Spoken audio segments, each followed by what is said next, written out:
Evet arkadaşlar, sizinle yine ben Güldana hocanız. Bugün sizinle sayıları geçeceğiz ve aylar, hafta günlerini öğreneceğiz. Hazır mısınız? Ben başlıyorum. Siz de defterinizi açın, kaleminizi açın. Benimle beraber Türk dilini öğrenelim. Bugünkü konumuz sayılar. Türk dilinde sayıları nasıl diyoruz? Türk dilindeki sayılar. Aslında biliyor musunuz? Türk dilindeki sayılar Kazakça'ya çok benziyor. Yani Türkçe ve Kazakça fazla farkı yok. Bu yüzden şimdi göreceksiniz. Evet arkadaşlar, işte bizim Türk dilindeki sayılarımız. Türk dilindeki derken Türk dilinde nasıl okuyoruz? Biliyorum Kazakça'ya çok benziyor ama lütfen okurken dikkat edin abaylanızlar. Hata olmasın. Çünkü mesela bir Kazakça gibi yazılıyor ama bir, iki değil. O hata. 1, 2, tamam mı? Ben şimdi okuyacağım. Siz benden sonra tekrar edin, kayıtlarınızlar. 0, 1, 2, 3, 4, 5, 6, 7, 8, 9, 10. 20, 30, 40, 50, 60, 70, 80, 90, 100, 1000, milyon. Tamam mı?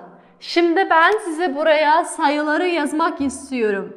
Mesela bu 7. Böyle olursa nasıl okuyacağız?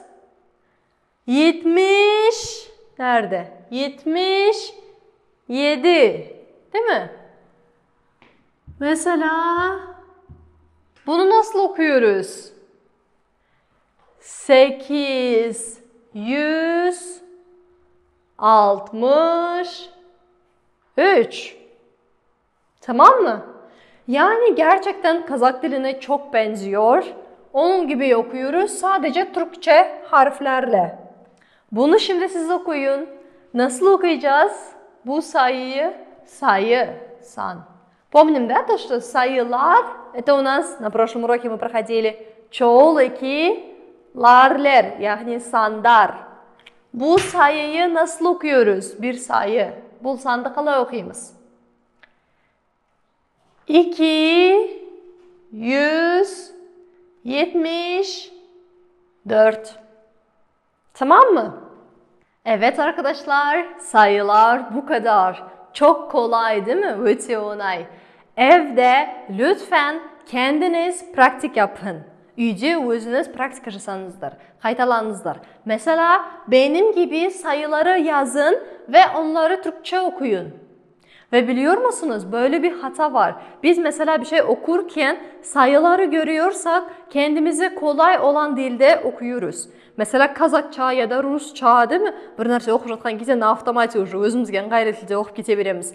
Ama siz lütfen dikkat edin. Оқып жатқан кезде соған мән беріңіздер. Bir sandарды көрсеңіз Türk тілінде оқып жатқан тексtin içinde обязательно Türkçe okuyunuzlar, tamam mı? Böylece kendi Türkçenizi iyileştireceksiniz.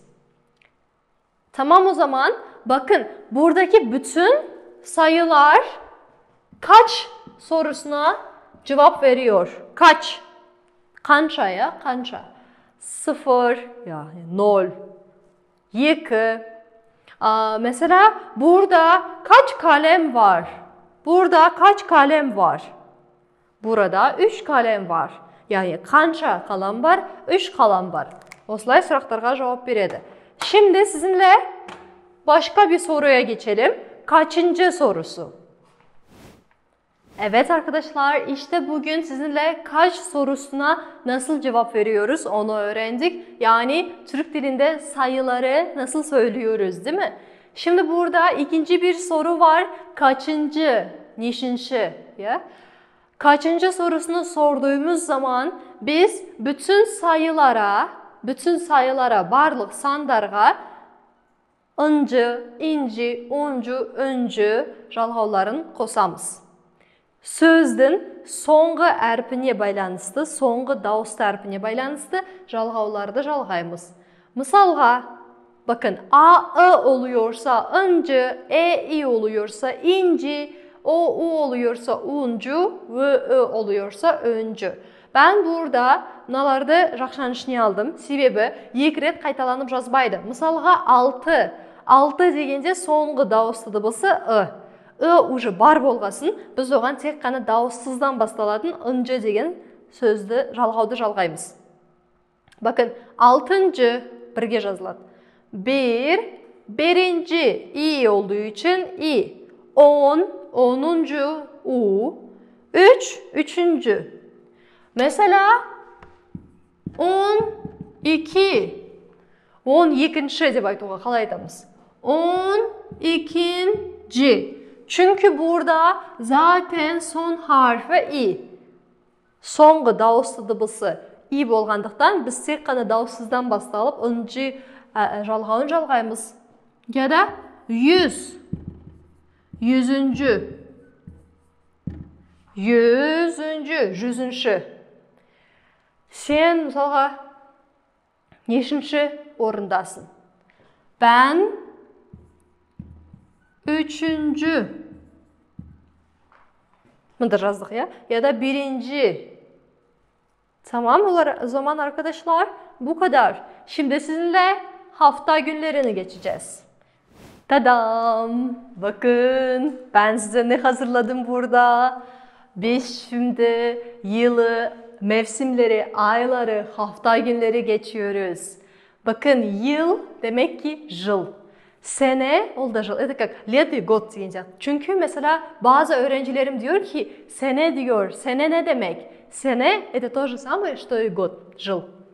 Mevsim. Bir yılda kaç mevsim var biliyor musunuz? Siz sayıları biliyorsunuz ki hadi bana Türkçe cevap verin. Bir yılda 4 mevsim var. Bakın mevsimler. Я здесь могу писать мевсимляр, или же помним, да? Могу написать просто 4 mevsim. Давайте временами повторять то, что мы проходили. 4 mevsim. 4 dediğimiz zaman biz sayıyı biliyoruz, miktarını biliyoruz. Қанша екенін bilemiz ya, количество какое. Сол себепті ler қолданбаймыз. Evet arkadaşlar, mevsimler. Bakın, kış, kız. İlkbahar, ilk. İlk деген бірінші, алғашқы. Алғашқы bahar. Alğaşqı көктем, көз, ya. Bakın, ilkbahar, sonbahar. Son деген соңғы. Жылдың басындағы және соңғы көз бен көктем. Kış, ilkbahar, көктем. Yaz, jaz. Sonbahar, kış. Şimdi burada bakın aylar var. Hadi aylara bakalım. Ocak, yılın 1. ayı. Yılın 1. ayı, kış mevsimi. Ocak. Ocak. Şubat, içecek Şubat değil. Şubat ayı, 2. ay. Yılın 2. ayı, o da kış mevsimi değil mi? Şimdi bakın Mart, Nisan, Mayıs. Bu üçü hangi mevsim? Mart, Nisan, Mayıs. Bu üçü ilkbahar. Көктем. Mart, Nisan, Mayıs. Haziran, Temmuz, Ağustos. Yaz. Evet, yaz mevsiminin ayları. Eylül, Ekim, Kasım. Eylül, Ekim, Kasım. Sonbahar değil mi? Sonbaharın ayları. Ve bir de biliyor musunuz arkadaşlar? Burada yani Türkiye'deki insanların adı var. Mesela Nisan ya da Eylül, Ekim, bahar.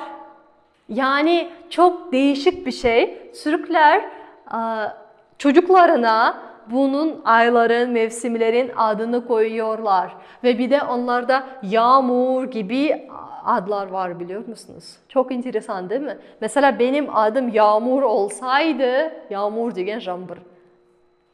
Bana böyle çok değişik geliyor. Ben ilk başta gerçekten mi diye sormuştum. Birisiyle tanıştığımız zaman merhaba benim adım Yağmur dedi. Ben şok oldum, şaşırdım. O yüzden şaşırmayın. Сол себепті таң қалмаңыздар. Оларда сондай басқаша кішкене қызық аттар koyula beredi. Haydi devam edelim. Şimdi hafta günleri. Biliyoruz ki haftanın içinde 7 gün var değil mi? 7 gün var. Bizim haftamız pazartesi ile başlıyor. Pazartesi, Duşanbe, Salı, Seyşembe, Çarşamba, Serşembe, Perşembe, Cuma, Қазақшаға ұқсайды ya Cuma günü. Cumartesi ve Pazar. Ve burada bir şey söylemek istiyorum. Pazar Türklerde demek ki ya demалыс günü, және de pazar demek ki bazar. Türklerde şöyle bazar var. Ve burada bir şey anlatmak istiyorum. Küçücük az vaktinizi alacağım. Türklerde yani Türkiye'de mesela ben Alanya'da yaşıyordum. Orada böyle mahalle olarak rayonlarga bölünüyordu ve hafta içinde bir gün ya da 2 gün pazar var. Açık pazar var. Кәдімгідей далада без аренды, без ничего просто адамдар жайып қояды, заттарын сата береді. Оларда сондай өте қызық дәстүр деп айтуға болады, сондай нәрсе бар. Оларда кәдімгідей мысалға pazartesi pazarı diyor ya da çarşamba pazarı. Или же қай жақта тұрасың десе, çarşamba pazarının yanında yaşıyorum. Salı pazarının yanında yaşıyorum. Çünkü dediğim gibi айтқаным сияқты оларда bazar деген bir жақтағы rayonga belgili болады. Ve burada arkadaşlar size hava durumuyla ilgili 5 kelimeyi öğretmek istiyorum. Yani göstermek istiyorum. Hava durumu degen hava rayı. Mesela mevsimlerde hava durumu nasıl oluyor? Bakın soğuk, çok soğuk, salkın. Sıcak, ıslık. Ilık, жылы. Yağmurlu, жаңбыр. Karlı, kar. Tamam mı? Yani bu kelimeler aslında bizim dersimizde yoktu ama ben sizinle paylaşmak istedim. Негізі бұл бізде жоқ, бірақ сіздерге тек біліп жүрсін деген ниетпен жазып кетейін dedim. Өздерiniz қарап, жаттап alınızlar. İşte bu kadar. Beni sabırla dinlediğiniz için çok teşekkür ederim. Görüşürüz.